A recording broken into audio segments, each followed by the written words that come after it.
त्यांच्या स्मरणामध्ये दोन विशेष माझ्या स्मरणामध्ये राहते. एक परमात्मा, दुसरे संत. त्याला संत हे गुरुपदाला प्राप्त होतात. हे सगळं आपलं होऊन गेलं की याच्यामध्ये माझा याला वस्तुनिर्देश रूप मंगल असं म्हणतात. वस्तुनिर्देश रूप मंगल म्हणजे वस्तू म्हणजे ब्रह्म. तेव्हा त्याचं सागर चिंतन करणं याला काय म्हणतात? नमन. आनंद प्रकाश विभू आधार बुद्धी जाणे न जाणे त्या तो अपार शुद्ध परमात्मा. त्याला ब्रह्म हे कसं आहे? जो आनंद सत्य आहे. पुढे आता होऊन गेला ब्रह्मविचार सागरात. आता काय 3ऱ्या वर्षात सोडून 4थ्या वर्षात विचार सागराचा काय उपयोग? हे ब्रह्माचं वर्णन आहे. जो आनंद सत्य प्रकाश विभू आधार नामरूपास बुद्धी जाणे न जाणे त्या तो अपार शुद्ध परमात्मा मीच आहे. हे सगळं वर्णन कोणाचं आहे? तर वस्तुनिर्देश रूप मंगल म्हणतात. तेव्हा आपण गुरुचं सगळं वर्णन या ठिकाणी केलेलं आहे. त्याच्यामध्ये केवळ स्मरणामध्ये सेवा तर सोडूनच द्या. त्यांच्या सहवासामध्ये राहणं, त्यांची सेवा करणं हा भाग आहे. ह्याच्यापासून तर लाभ आहे. गेल्या वर्षी अभंग होता. हे तो एक संता ठाईन लाभ आहे म्हणविता त्यांचे दास कृपादान केले संती कृपा. तुका म्हणे आता लाभ नाही आपण. तेव्हा हे सगळं झालं. माझा इथे नमस्कार होणे. आता ज्ञानेश्वर महाराज म्हणतात श्री गुरु निवृत्ती राहताना नमस्कार करून आता भगवान श्रीकृष्ण अर्जुनाला काय सांगितले झाले? पितामहाचा लक्ष्मीचा भरता. 2 विशेषण वापरलेली आहे. एक पितामहाचा. पितामह म्हणजे ब्रह्मदेव. ब्रह्मदेवाचा बाप कोण आहे? याची नाभी कमळी जन्म माहीत आणि येण्याची पडवणी भेद केला. माझा काय म्हणे ते सांगतो. आता तत्त्वज्ञानाचा अभ्यास असल्यामुळे याच्यामध्ये शरीराचं तत्त्वज्ञान अगोदर सांगतो. शरीर हे साधन आहे. जीवा फिरत फिरत कोणत्या देहामध्ये आला? मनुष्य देह आहे का नाही? आणि मग आता मनुष्य देहामधलं साध्य काय आहे याचा विचार करून सांगतात. दुरावणी आलो मी गा वया याच्यावरी होतं आहे का? सहज प्रदेश वेश नव्हे माझा सहज. आपल्याला मिळू नये पण मनुष्य देह काय झाला? मिळाला. मग आता मनुष्य देह झाल्यानंतर माणसं जी असतात केवळ शरीर बरं का विषयात दंग असतात. आता ही वारकरी शिक्षण संस्था आहे म्हणून विद्यार्थी बरे आहे. बाकी सगळे लोक कशात दंग आहे? सगळे खावे ल्यावे प्यावे असावे आणि याची खरी वाढावे संतान आणि याची खरी खूप लोक पैसा मिळवतात. ही बिल्डिंग ती बिल्डिंग कोट्यवधी रुपये कुठे असते. गाडी बसायची 2-2 कोटी रुपयाची गाडी काय असते? हात गाडी का? मग कोणती गाडी? आणि काही नाही बघा. एखाद दिवशी जाता त्या गाडीमध्ये तर अटॅक येतो. जिवंतपणे जातो. मेल्यानंतर आणावं लागलं. त्याला पैसा मिळवला काय मिळवला पण उद्धार करता आला नाही. माझा मनुष्य देह कशा करता आहे? मग उद्धारा करता आहे. जेणे तू जोडसी मासे. पण त्या नरदेहाचं आपल्याला ज्ञान असावं लागत असं. त्याच्यामध्ये काय प्राप्ती होते? त्या ज्ञानाचा इथे काय करतात? विचार करतात. इदम शरीरम कौंतेय क्षेत्रमित्तविधीयते एतद्देव वेत्ति संप्राहु क्षेत्रज्ञ इदम शरीरम कौंतेय क्षेत्रमित्तविधीयते. भगवान आणि श्रीकृष्ण अर्जुनाला सांगतात हे कौंतेय म्हणजे कुंतीचा मुलगा म्हणून त्याला काय म्हणतात आहे ना, एक एक एक एक विशेषण देऊन त्या ठिकाणी लावतात बघा. म्हणून इदम शरीर, हे जे शरीर आहे ते क्षेत्रमित्यभिधीयते, त्याला क्षेत्र असे म्हणतात. त्याचाच अपभ्रंश शेत शब्द मराठीमध्ये तयार झाला आहे ना. मुळामध्ये कोणता पदार्थ आपलं क्षेत्र आहे ते संस्कृत आहे, त्याला क्षेत्र असं म्हणत. असं क्षेत्र का म्हणतात पुढे त्याचा अधिक विचार केलेला आहे. इदम शरीरम कौंतेय क्षेत्रमित्यभिधीयते एतद्यो वेत्ति तं प्राहुः. पण हे क्षेत्र जड स्वरूप आहे. किन स्वरूप आहे? जडाला कुठं ज्ञान असते का? नाही का नाही. जड एखादा कल्पना करा, एखादा घट असला तिकडं, त्याला काही ज्ञान आहे का? हे बाळ म्हणलं इकडे घट घेऊन ये, बरोबर तो घट घेऊन येतो. घटाला त्या घटाला ज्ञान जड असतं तर बाळूचं कामच नाही. घटालाच सांगितलं असतं हे घटोबा इकडे. मग जडच स्वरूप आहे. त्याला काय म्हणायचं? ज्याच्या ठिकाणी क्रिया आणि ज्ञान नसते त्याला जड असं म्हणत असतात वेदांताच्या भाषेत. पण ज्याच्या ठिकाणी क्रिया असते, ज्ञान असते, त्याला चेतन असं म्हणायचं, जीव म्हणायचं. काय म्हणायचं? मुंगी लहानशा सगळ्यामध्ये प्राणी कोणता लहान आहे? आणि सगळ्यात मोठा प्राणी हत्ती आहे. ते मुंगी घेऊन पण त्या हत्तीला मुंगीला सुद्धा आपण जीव म्हणतात. साखरेचा दाणा पडला असला तर कोण नेत असते त्या ठिकाणी? मग एकदम धावत येते का शिस्तीत येत असते आहे काय? दुसऱ्या वर्षाचे पोरं धावत येत. साधी मुंगी सुद्धा काय येत असते? शिस्तीत येत असते. अजून शिस्त शिकाय. आपण ज्ञानेश्वर महाराजाच्या दर्शनाला गेलो, काही माणसं शिस्तीत रांगेत चालतात. एखादा रावजी दासवाड तरी माणसं चुडत झालं. त्याला विचारलं, म्हटलं रांगेत उभे राहा काय? हा का म्हटलं बरं.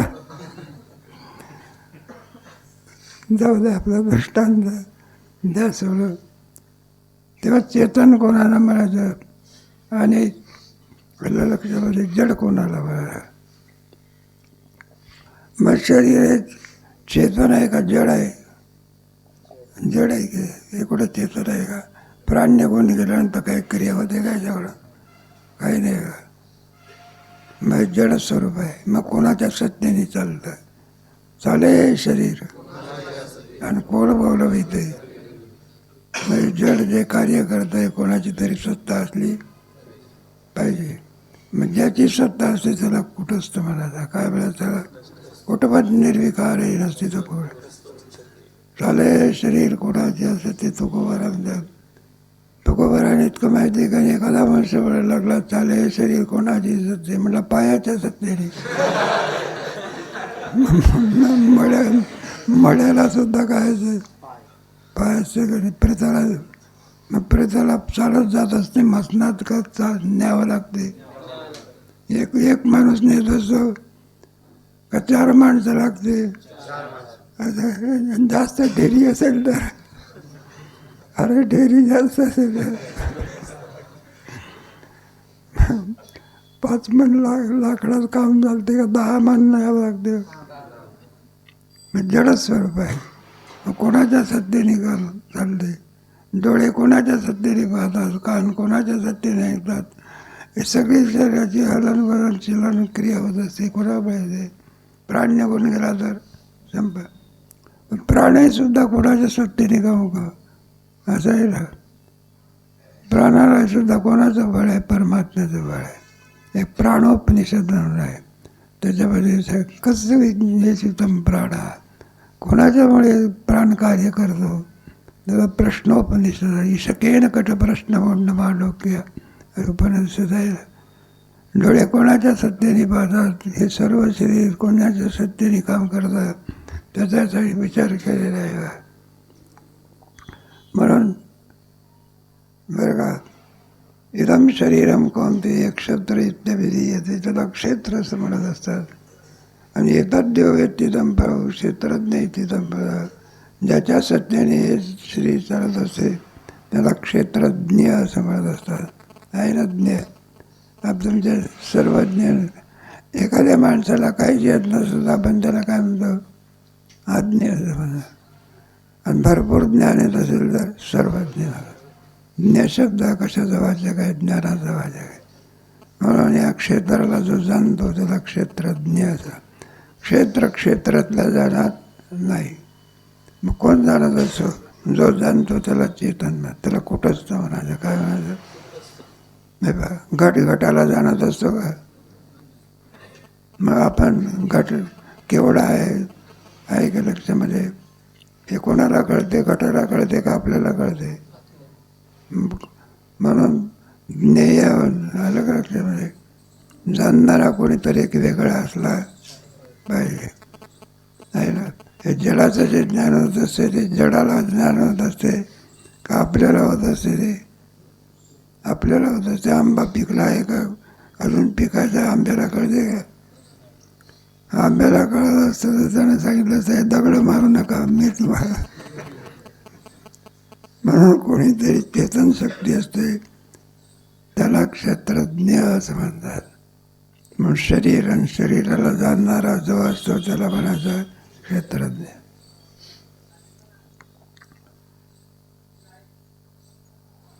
पार्था परिशिजे देह क्षेत्र म्हणजे आणि हे जाणे भोवडी जे क्षेत्रज्ञ येते. पार्था परिशिजे म्हटलं अर्जुना एक देह क्षेत्र म्हणजे देहाला काय म्हणायचं? 2-4 नाव आहे त्याला. क्षेत्रही म्हणत असतात, देहही म्हणत, शरीर म्हणतात. काय म्हणतात? शरीयते इथे शरीरा. सारख्या प्रमाणात राहत असते का त्याच्यात शिष्ट्यंतर होते. जन्माला येतो त्यावेळेला किती असते? वीज भरत असतो. मूल जन्माला येते ते केवळ असते. अरे काही नाही एवढं कसं.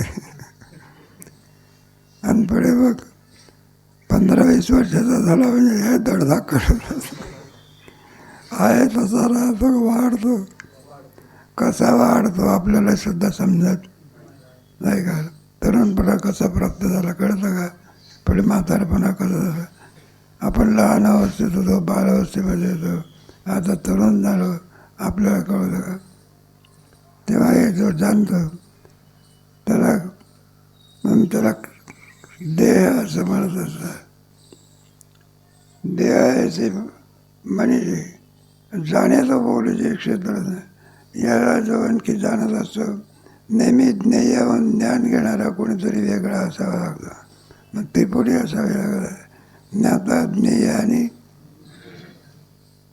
ज्ञेय म्हणजे जाणणारा. आणि त्याला कोणीतरी तुम्हाला का तुमच्या पंचदशीमध्ये किमेच्छन कसे काम आहे. किमेच्छन म्हणजे एखादी वस्तू आणि कसे काम आहे म्हणजे त्याला जाणणारा. एखाद्या पक्वांना आपल्या ताटात वाढलेले पक्वांनाला कळत असे का मी गोड आहे का कडू आहे हे कोणाला कळते? म्हणणार. त्याच्यावर जाणणारा काय लागतो? त्याला ज्ञाता असं म्हणायचं. काय म्हणायचं? ज्याला जाणतो त्याला ज्ञेय असं म्हणायचं. आणि मध्यंतरी क्रिया होत असते त्याला ज्ञान म्हणतात. त्रिपुटीमुळे क्रिया होत असते. ज्ञाता, ज्ञान, ज्ञेय, कर्ता, कर्म, क्रिया आहे का? हे सगळं एक त्रिपुटीशिवाय ज्ञान होऊ शकत नाही. जाणे तो बोल जे क्षेत्रज्ञ येते. एका ओळीमध्ये ज्ञानेश्वर महाराजांनी या श्लोकाचं वर्णन करून सांगितलं. तेव्हा अजून एक देहाला क्षेत्र असं म्हणत असतात. त्या देहाला जो जाणतो त्याला क्षेत्रज्ञ असं म्हणतात. याचं पुढे या क्षेत्राचं ज्ञान असणं आपल्याला अत्यंत आवश्यकच आहे. त्याच्याकरता पुढचा दुसरा श्लोक आहे. आपला दुसरा श्लोक आहे. क्षेत्रज्ञांच्या अभिमाम विद्धी सर्व क्षेत्रेषु क्षेत्रज्ञ तज्ज्ञानम विधी. कारण यथार्थ ज्ञान पाहिजे ना. 2 भिन्न पदार्थ जरी असले तरी भिन्नत्वाने काय होते? कळावं लागत असतं. क्षेत्रज्ञांच्या अभिमाम विधी. क्षेत्र का क्षेत्रज्ञ आहे. क्षेत्रज्ञ म्हणजे शरीराला जाणणारा. क्षेत्रज्ञांच्यापि मां विद्धी सर्व क्षेत्रेषु भारत. म्हणजे सर्व शरीर आहे. अंडाचे जाराचे स्वेदाचे उद्भज 4 खाणी आहे ना जीवाच्या. कोणत्या 4 खाणी आहे? आपली कोणती खाणी आहे? जारच खाणी आहे. आणि जे नाही का मांस खाणाऱ्या माणसाची कोणती जाऊ द्या आपलं त्यांची खाणी आहे. ते जारच खाणी नाही, जाऊ द्या. म्हणून जारच खाणी आहे. इदम शरीरम क्षेत्रज्ञांच्यापि मां विद्धी सर्व क्षेत्रेषु भारत. या क्षेत्राला जाणणारा जो असतो त्याला क्षेत्रज्ञ असं म्हणतात. सर्व क्षेत्रेषु भारत. सर्व क्षेत्रेषु म्हणजे सर्व अंडाचे जाराचे स्वेदाचे उद्भज या सर्व शरीराला जाणणारा जो कोणी असेल त्याला क्षेत्रज्ञ असं म्हणत असतात. सर्व क्षेत्रेषु भारत. क्षेत्रज्ञ योर ज्ञानम यतज्ञानम मतम. तेव्हा क्षेत्र आणि क्षेत्रज्ञ याच्यातलं ज्ञान असावं लागतं. वेदांतशास्त्र कशा करत आहे? देहावान आत्मा काय आहे भिन्न आहे की याचं ज्ञान करून कोणावरून करतं आपल्याला? वेदांतशास्त्रावर आहे ना. तुमच्या पंचदशी विचारसागर आणखी काही वेदांताचे ग्रंथ आहे त्याच्यावरून आपल्या स्वरूपाचं आपल्याला काय कळतं. मग आपण शरीर आहो का शरीराहून भिन्न आहो आहे काय? पण आपला भ्रम असतो आपण किम स्वरूप आहोत. हा म्हणे या शरीरात ते म्हणे नरनारा पुत्र माझे. अहमचा अध्यास म्हणतात, ममचा अध्यास म्हणत होतात. अहमचा अध्यास म्हणजे शरीराला मी म्हणणं हे काय ज्ञान आहे का अज्ञान आहे? मग अज्ञान आहे. यथार्थ ज्ञान असं शरीर हे साधन आहे आणि परमात्मा हे शरीराचं काय साध्य आहे. साध्य साधनामध्ये भेद असतो की नाही. म्हणून सर्व क्षेत्राला जाणणारा जो आहे त्याला क्षेत्र व्यक्तितम प्रभाव एका वयमध्ये संपवून टाकलेलं आहे. क्षेत्रज्ञांच्यापि मां विद्धी सर्व क्षेत्रेषु भारत. तेव्हा सर्व क्षेत्राला जाणणारा म्हणजे सर्व जीवाच्या शरीराला जाणणारा परमात्मा. क्षेत्रज्ञ योर ज्ञानम यतज्ञानम मतम. तेव्हा क्षेत्र म्हणजे काय क्षेत्रज्ञ म्हणजे काय याचं ज्ञान त्याला ज्ञान असं म्हणत असतात. आणि दोमधला फरक कळणं याला काय म्हणायचं? ज्ञान. नाही तर फरकच कळत नसतो. एखादी बाई असते ना तिला पतीचा आणि भावाचा काय समजत नाही, फरकच कळत नाही. भावाला भाव म्हणणं बरोबर आहे आणि पतीला काय म्हटलं पाहिजे? ती काय करते पतीला काय म्हणते? भाऊ. भावाला भाऊ म्हणणं बरोबर आहे.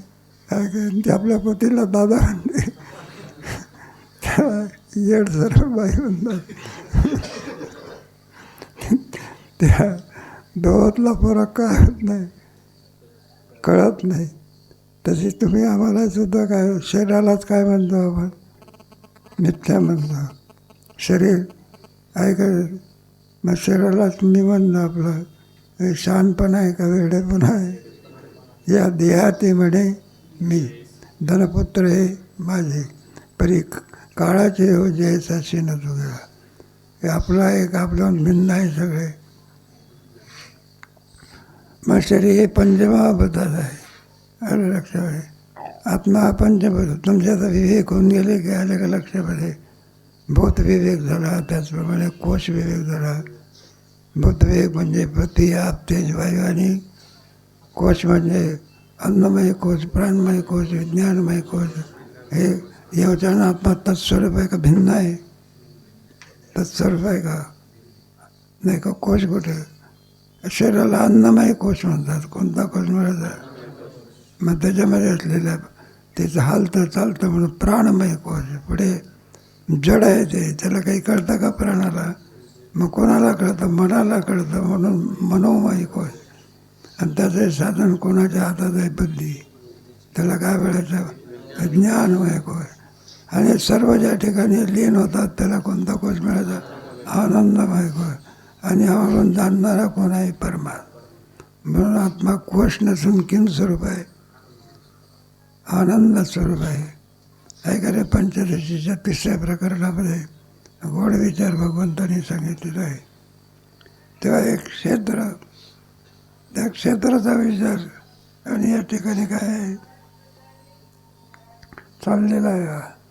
तरी क्षेत्रज्ञ जो येते आणि तो मीची जाण निरुते, आणि जो क्षेत्रज्ञात आहे आणि संगभवनी असे, म्हणजे क्षेत्रज्ञ जो म्हटलं तर मी क्षेत्रज्ञ असं म्हटलं, पण तो क्षेत्रज्ञ आहे कोण?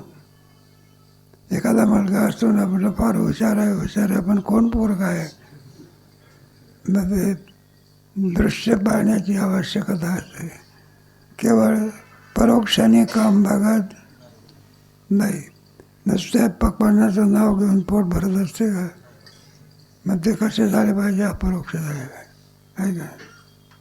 मग परोक्ष होण्याकरता याच्याकरता संगोपनी असे, हे जे क्षेत्र आहे त्याचं संगोपन कोण करत असतो? मीची जाण. सर्व क्षेत्रज्ञात आहे संगोपन. हे जे संगोपन करणं म्हणजे असं आहे ना, केवळ काम मागत नसते.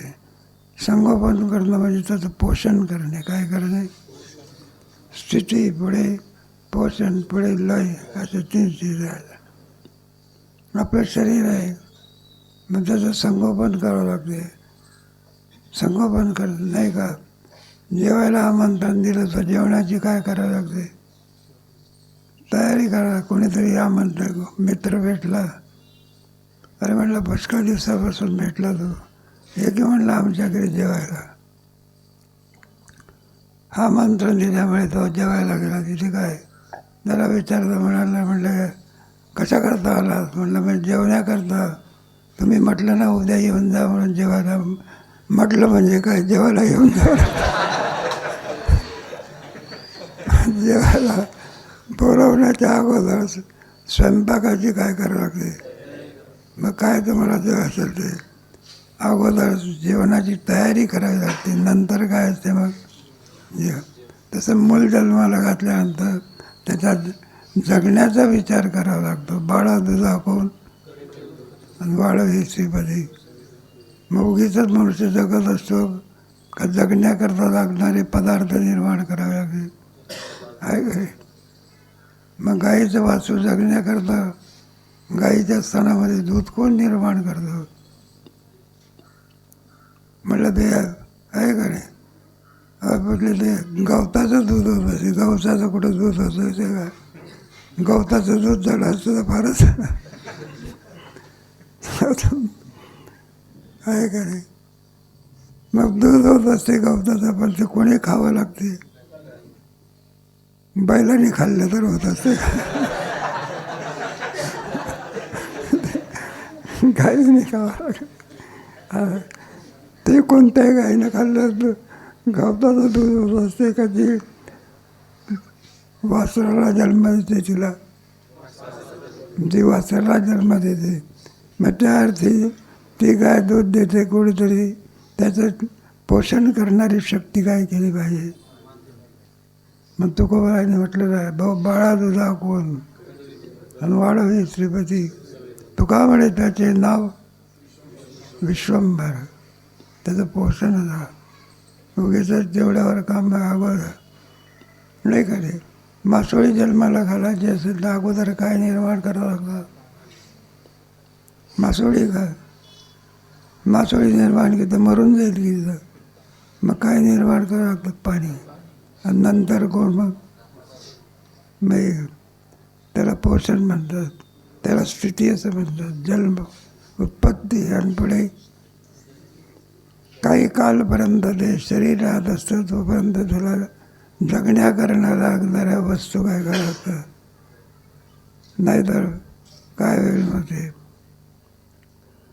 म्हणून या सर्व यावत पदार्थाचं पोषण कोणा ज्याच्याकडून होत असते त्याला परमात्मा म्हणा. चालेल. नाही का तुमच्या याच्यामध्ये ठिकठिकाणी ज्ञानेश्वर महाराज झाले, हे सगळे त्याचं तुमच्या याने गतिर्भरता प्रभू साक्षी निवास पितामहस्य जगतो माता दाता पिता सगळ्या जगाचा निर्माता कोण आहे? त्याला जगवणार आहे कोण आहे? आणि त्याचा लय करणार आहे. मग शेतकरी असतो का नाही? ऊस पेरणार आहे कोण? शेतकरी. वाढवणार आहे कोण? आणि कारखान्यात नेणार आहे. मग शेतकऱ्याच्या सारखा त्याचा परमात्मा वाजा हे सर्व सृष्टी निर्माण करतो, तिला पोषण करतो आणि शेवटी लय करतो. ही धारासारखी बंद पडते का चालूच असते? पूर्वीचे लोक आता आहे का? आताचे लोक पुढे राहतील का? मग दारा खंडित आहे का चालूच आहे? दारा कशी आहे? नाही का आता हे आम्ही शिकवतो इथे. गेल्या वर्षीची खूप पोर आहे का आता? बरं या वर्षी आहे, पुढच्या वर्षी याला खो देऊन दुसरे त्याला पोषण म्हणतं. काय म्हणतात? उत्पत्ती पुढे स्थिती पुढे जाताना एक एक एक एक चाललेलं आहे म्हणून तुम्हाला सगळा. म्हणून क्षेत्र आणि क्षेत्रज्ञाते जाणणे जे निरुते आणि ज्ञान काय नाही तरी ज्ञानाने जे निरुते ज्ञान आहे तयाचे. मग क्षेत्राला क्षेत्र म्हणायचं, त्याला जाणणारा क्षेत्रज्ञ म्हणायचं. या दोघातला काय कळला पाहिजे? ज्याला कळते त्याला ज्ञान असं म्हणत असतात. आता एक क्षेत्राचा विचार करून या ठिकाणी भगवान सांगतात, क्षेत्रज्ञांच्या अभिमान विद्धी. नाही क्षेत्र तत्क्षेत्रम यच्चे यावदेव यद विकारी यतचे सचयो यत प्रभावश्य तत्समासेन मेष तत्क्षेत्रम यज्ञ या दृष्ट. म्हटलं हे क्षेत्र आहे, कसं उत्पन्न होते? शरीर जे आहे, शरीर उत्पन्न होते कसं? यच्चे या दृष्ट कोणत्या विकाराने ते उत्पन्न आहे बरं का? यद्विकारी यतश्चेत त्याच्यामध्ये कोणते कोणते घटक आहे? पुढे क्रमाक्रमाने याचा विचार केला. 36 तत्व सांगितले नाही. किती तत्व? 36 आहे तत्वाचे कुटुंब गर्भ असते. पृथ्वी आप तेज वायू आकाश पंचमहाभूता त्याचप्रमाणे लागणारी सगळी साधनं, या सर्व साधनाचा विचार केलेला आहे. तेव्हा कोणत्या कोणत्या विकाराने ते वाढवले जात असतं. येतच ते त्याचं परिणाम केवढा आहे? शरीर म्हटल्यानंतर सारखं वाढतच राहतं का? त्याचं मर्यादा असते. कोणत्याही याची काय असते बरं सारखं वाढत राहतं. कोणी त्याच्या पुढे अशी काय असली पाहिजे? शक्ती असली. यथार्थ विचार म्हणतात. गौण विचार, मोगम विचार वेगळा, यथार्थ विचार वेगळा. तेव्हा हे सर्व आपल्याला कळा. शरीर आहे आपल्याजवळ, पण आपल्याला शरीराचं काय नाही, ज्ञान नाही. मग शरीराचं ज्ञान कोणाला आहे? वैद्य अथवा डॉक्टरला असते. शरीर कोणाला आहे ना? शरीर आपल्याला आहे, पण ज्ञान कोणाला आहे? म्हणून तर छातीला आला तर 500 रुपये द्यावं लागते. किती फुकट झालं असतं. पण डॉक्टर रोग आपल्याला आहे, पण त्या रोगाच्या नाहीसं करण्याचं ज्ञान कोणाला असते? याचा ज्ञान असावं लागलं. ते बिनचूक ज्ञान असावं लागलं. नाहीतर आपल्याला असते रोग असतो, एक औषध असते, तो रोग वाढण्या नाहीसं होण्याच्या वाढतच जातो. उलट एक एक एक एक दृष्टांत देऊन योजत प्रभावाच्या तत्समासेन मेषु. या शरीराचा प्रभाव काय आहे तो आमच्याकडून धावत असे. म्हणून या शरीराचा ब्रह्मरूप ब्रह्मस्थिती या शरीराच्या द्वारा काय होते? प्राप्त होते. तुम्हाला काय ना भगवद्गीतेच्या 2ऱ्या अध्यायामध्ये त्याचा शेवट करते वेळी म्हणलं ब्रह्मस्थिती आहे. मी लगेच म्हणायला लागलं, म्हणलं ते आम्हाला सांगा ना तुम्ही. चित्तप्रज्ञस्य का समाधी किम प्रभासित किंवा. मग या शरीराच्या योगाने काय नव्हे केले नाही का सिद्धीला सगळ्या साधनाचे सार या शरीररूपी साधनाकडून अत्युच्च परमस्थिती सर्वांमध्ये जलास्थिती नाही का स्थितप्रज्ञ स्थिती निर्वाण मोहा जिथं संगत अशी स्थिती आपल्याला काय करता येते प्राप्त करून घेता येते. जो प्राप्त करून घेत असतो ज्याला प्राप्त झाले त्याला मुक्त महात्मा म्हणायचं. काय म्हणायचं? आणि जो ते प्राप्त करून घेण्याकरता प्रयत्न करतो साधक म्हणायचं. काय म्हणायचं आहे काय? तुम्ही सगळे साधक वर्ग आहे ना आळंदीमध्ये. अरे साधकाची काय कोणी भरतीला येत असतं का? सगळ्याचा त्याग करायचा आणि पुन्हा इथे यायचं नाना प्रकारच्या अडचणीमध्ये काम करत बसायचं. साधकच तो अवस्था म्हणते. 3-4 अवस्था सांगितलेल्या आहे. 4 अवस्था कोणत्या? पामर, विषयी, साधक आणि मग पामर कोणाला म्हणायचं? त्याचा काही शिक्का लावला आहे का या माणसाला? पामर बरोबर त्याच्या वागण्यावरून काय म्हणायचं? पामर म्हणायचं. मग त्याच्यामध्ये शास्त्राने विचार केलेला आहे कोणतं कर्म करायचं, कोणतं कर्म करायचं, काय खायचं, काय खायचं नाही, काय प्यायचं, काय प्यायचं नाही, याचा विचार याच्यामध्ये केलेला असतो ना. धर्मशास्त्रामध्ये याचा काय, कर्मशास्त्रामध्ये विचार केलेला आहे. आणि पामर म्हटलं पिऊ नाही ते पितून, खाऊ नाही ते, जाऊ नाही तिथे, जे करू नाही ते करतो, विधी मानत नाही, काय मानत नाही, निषेधही मानत नाही, केवळ निषेध कर्म करणारा त्याला पामर समजणार. आणि दुसरा कोणता? विषयी. विधीने कर्म करतो पण केवळ विषयाकरताच प्रयत्न करतो बरं का. काहीतरी स्थिती प्राप्त करून घ्यावी याच्याकरता प्रयत्न नाही, केवळ विषय भोग घेण्याकरता विषयाचा साठा करणारा त्याला काय म्हणायचं? विषय. हे ज्याचे धन, त्याचं धन कोणतं असतं? पैसा मिळवणं आहे. साधकाचं धन कोणतं असतं? परमात्मा धन. हे कोणाचं धन आहे? तो काय म्हणाय? धन ज्याचे निज नार आहे त्याला साधक म्हणायचं. आणि ज्याला हे सर्व प्राप्त झालेलं आहे त्याला मुक्त अवस्था असं म्हणायचं. 4 माणसाच्या काय केलेलं आहे?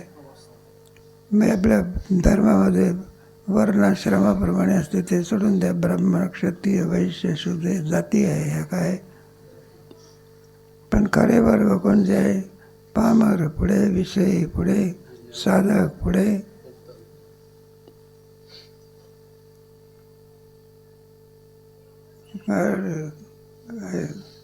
काय क्षेत्र अनेक क्षेत्र ज्ञाते जाणारे संगपोनी असे नाही आपला श्लोक चालू होता. तोच प्रभाव सांगितला जाता.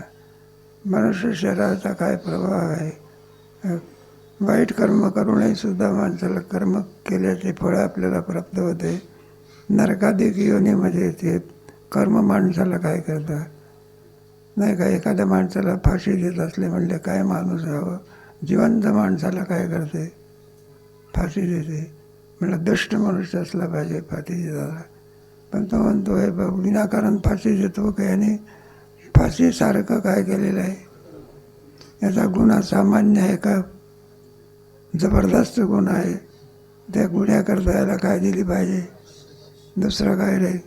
ते दया म्या काही नसते. मग ते काय असते? जसा गुन्हा तसे शिक्षा. म्हणजे जसं पाप तसे नरकाधिक घेऊन ये बघा. अति पाप असेल तर असे 84 प्रकारचे नरक सांगितले आहेत. त्या नरकामध्ये त्याला 1 दिवस राहावं लागते. कसं जन्मोड नाही शिक्षा होत असते ना तुम्हाला. काही काही लोकांना जन्मठेपाची काय होते, पुन्हा त्याला बाहेर येता येत नाही, त्याला जन्मठेप म्हणतात. तर गुन्हा जसा असेल त्याप्रमाणे मग जसं आपण कर्म करू त्या कर्माप्रमाणे त्याला या मनुष्य देहामध्ये पापोत्पत्ती आणि पुण्योत्पत्ती आहे. जर आपण नाही का पुण्योत्पत्तीची साधन भगवंताचं नाम हे कोणाचं साधन आहे? नाही सांगताय. आणखी पापाची आहे काय? किती पाप असू दे, पाप निवृत्त करण्याची शक्ती कशात आहे? आता वेळ जाते आपला ते दृष्टांत आणि दृष्टांत म्हणजे त्याच्यामध्ये दृष्टांत वाल्या कोळ्याचा वेळा किती पापी होता. की नारदाला सांगतो ना, म्हटलं लागले आमचं पाप किती आहे. म्हटलं किती पाप आहे तुझं? तर म्हटलं आमच्या पापाच्या समोर हिमालय पर्वत काय ठेंग नाही. आलं लक्षात. मग सगळ्या पापाची काय झाली? कोणत्या साधनाने? ते राम रक्षेला तर कुजेतम राम रामेति मधुरम मधुराक्षरम आरोह्य कविता शाखाम वंदे वाल्मिकी. जगाचा आद्य कवी झाला. 2 धर्म, पुण्य आणि मग पुण्याच्या द्वारावरती कोणची अवस्था प्राप्त होईल याचा प्रभाव याच्या शरीरामध्ये आहे. आमच्याकडून तू काय कर्माता ऐकून घे. नाही काय शरीर कसं आहे, याच्यात काय पिकते, किती विकाराचं आहे, कशा प्रकारचं आहे, सगळ्या या शरीराचा विचार तुला आम्ही सांगणार आहे. शरीराचे प्रकार 3 असतात. स्थूल शरीर, सूक्ष्म शरीर आणि हे दिसतं हे कोणतं शरीर आहे? स्थूल शरीर. आणि याच्यामध्ये मन, बुद्धी, चित्त, अहंकार वगैरे जे आहे ते कोणतं? सूक्ष्म शरीर. आणि याला हे कारण कोणतं शरीर आहे? झोपेमध्ये कोणतं शरीर असते? कारण शरीर. अरे हे सगळ्या शरीराचा विचार तुला आम्ही काय करू मग सांगू. त्याच्याकरता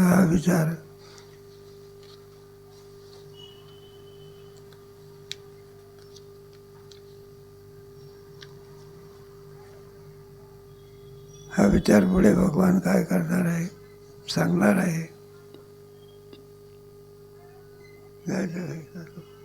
घ्यायचं का म्हटलं? बरं.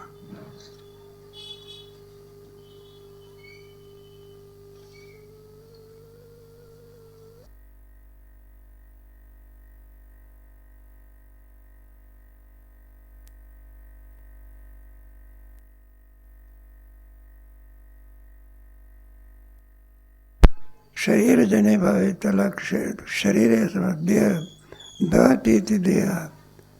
त्याच्यामध्ये नाही का नाना प्रकारच्या क्रिया होत असतात म्हणून त्याला देह असं म्हणत असतात. आहे त्या प्रमाणामध्ये स्थिर राहत नाही, त्याच्यात परिवर्तन होते म्हणून त्याला क्षेत्र असं म्हणायचं. सांगू आता क्षेत्र का म्हणजे कैसे के उपजे कवन कवन वाढावे जे विकारी येतं. याला क्षेत्र का म्हणत असतात? कोणत्या कोणत्या विकाराने क्षेत्र वाढवलं जात असते.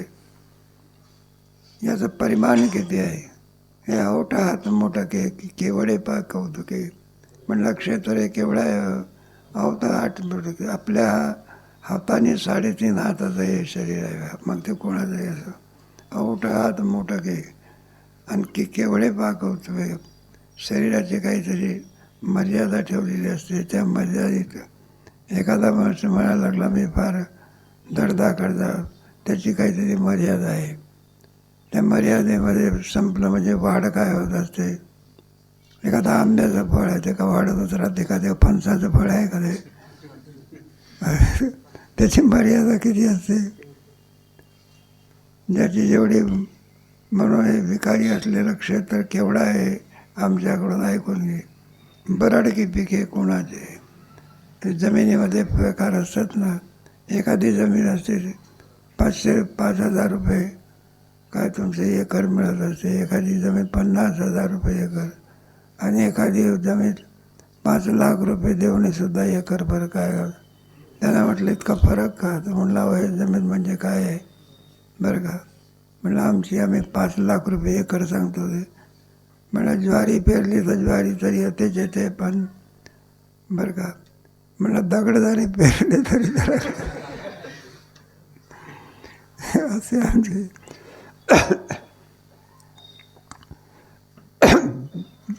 ते क्षेत्र पीक याच्यामध्ये येत असते. मग याच्यामध्ये कोणतं पीक आहे? पाप आणि पुण्य हे पीक येत असते. शेत असते. शेतामध्ये आपण जे काही पेरतो त्या शेतावरून आपल्याला नाना प्रकारचं उत्पन्न पाळतं. कोणी कोणत्या कोणी ज्वारी पेरतो, कोणी बाजरी पेरतो, कोणी मका पेरतो. काय जे जे पेरील ते त्याला देणं हे क्षेत्र. मग त्याला आलं का, जशी आपली आणखी महाराष्ट्र वगैरे त्याला भारत माता म्हणतात, तशी जमिनीला सुद्धा काय म्हणतात, माता असं म्हणतात.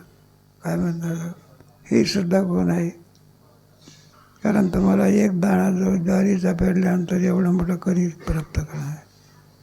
मग त्याला म्हणून मातृमाता ही सुद्धा कोण आहे, जगवणारी आहे कधी. स्वतःची आई ती सुद्धा माताच आहे. जमिनीतसुद्धा काय, आणि ज्या देशामध्ये तुम्ही राहता ते सुद्धा भारत माता. उपकार करणारे जे असते त्याला माता असं म्हणतात. ती एक एक एक इथे म्हणितले यागवे सांगू आता.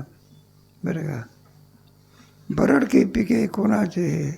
बरड जमीन असते ती आणि पिकाला कमी पडत असते. सुपीक जमीन असते ते संस्थेचं शेत आहे ना, सुपीक आहे बघा, काही पेरा भरपूर आहे त्याच्यामध्ये. आता बांधकाम चालू आहे.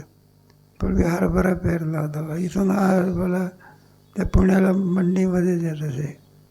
म्हटलं तो संस्थेच्या शेतातला हरभरा असा काय असायचा की बाकीचे हरभरे फेल होऊन जायचे. पिकच असायचं. जाऊ दे, ते गवार असते ना, ती गवार एवढी वाढायची तर माणूस दिसत नाही. खूप टाचरी जमीन आहे ती पिकण्याकरता. आता झालं तर बांधकाम होणार संपलं. कौन कौनही वाढवायचे काय नाही. बरड की पिके कोणाचे इत्यादी सर्व जे जे याचे भाव आणि ते बोली जे सावय माता इत्यादी सर्व जे भाव आहे ते भाव आम्ही तुम्हाला काय करणार आहोत.